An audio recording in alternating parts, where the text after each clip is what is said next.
გერმანიაში ირაკლი კობახიძის ოფიციალური ვიზიტი დასრულებულია. მთავრობის მეთაურმა შეხვედრები გამართა გერმანიის კანცლერთან ოლაფ შოლცთან, პრეზიდენტთან ფრანკ ვალტერ შტაინმაიერთან და ბუნდესტაგის თავმჯდომარესთან.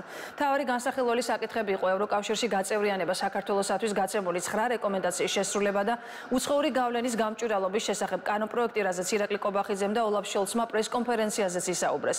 ოლაფ შოლცი იმეც გამოთქვამს, რომ საქართველოს პარლამენტი უარს იტყვის ამ კანონის მიღებაზე, ირაკლი კობახიძის განმარტებით კი დემოკრატია გამჭვირვალობას გულისხმობს და მთავრობა მზად არის ამ თემაზე ნებისმიერ დაინტერესებულ მხარესთან დისკუსია გამართოს. პრემიერ-მინისტრმა საქართველოსა და გერმანიის თანამშრომლობაზეც ისაუბრა და ევროკავშირში ინტეგრაციის გზაზე გერმანიის მხარდაჭერის მნიშვნელობას გაუსვა ხაზი.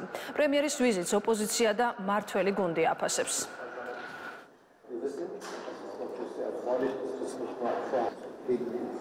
ვფიქრობ ძალიან მნიშვნელოვანი ვიზიტი იყო. გერმანია არის ჩვენი ძალიან მნიშვნელოვანი სახელმწიფო და პარტნიორი. მინდა ვთქვა, რომ ჩემი არაერთი კომუნიკაცია შედგა კანცლერ შოლცთან, შარშან, მანამ სანამ მივიღებდით კანდიდატის სტატუსს.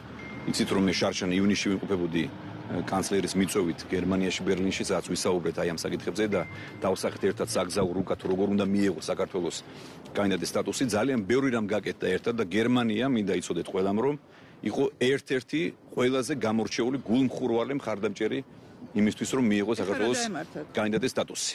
ასე რომ კიდევ ერთხელ მე მინდა მადლობა გადაუხადო კანცლერ შოლცს და გერმანიის მთავრობას თლიანად და გერმანიას და ჩვენს გერმანულ პარტნიორებს. 10-მდენი ვიდრე კანონთან დაკავშირებული ფრაზები დაუთმო გერმანიის კანცლერმა, ასევე საქართველოს პრემიერ-მინისტრმა იმ პროგრესს ჩვენი ურთიერთობაში, იმ დამოუკიდებლობას გერმანიის სახელმწიფოს მხრიდან საქართველოსთან მიმართებაში და მის ევროინტეგრაციასთან მიმართებაში, რაც ჩვენი ორმხრივი ურთიერთობების ერთ-ერთი პოზიტიური მხარეა, მთავარი პოზიტიური მხარეა. დიახ, საქართველოს მხარდამჭერი არის გერმანია და ის არის ერთ-ერთი მოწინავე იმ ქვეყნებს შორის, რომელიც მის ევროინტეგრაციას უჭერს ხარს, ამიტომ ჩვენ გერმანელი კოლეგებს, ჩვენ გერმანელი პარტნიორებს ძალიან დიდი მადლობა უნდა გადაუხადოთ. ძალიან მნიშვნელოვანია ასევე გერმანიის ფედერაციული რესპუბლიკის კანცლერის მხრიდან კიდევ ერთხელ დადასტურება იმისა, რომ გერმანია არის ჩვენი სანდო პარტნიორი, რომელიც გააგრძელებს საქართველოს მხარდაჭერას და საქართველოს სუვერენიტეტის მხარდაჭერას და ევროინტეგრაციის გზის მხარდაჭერას.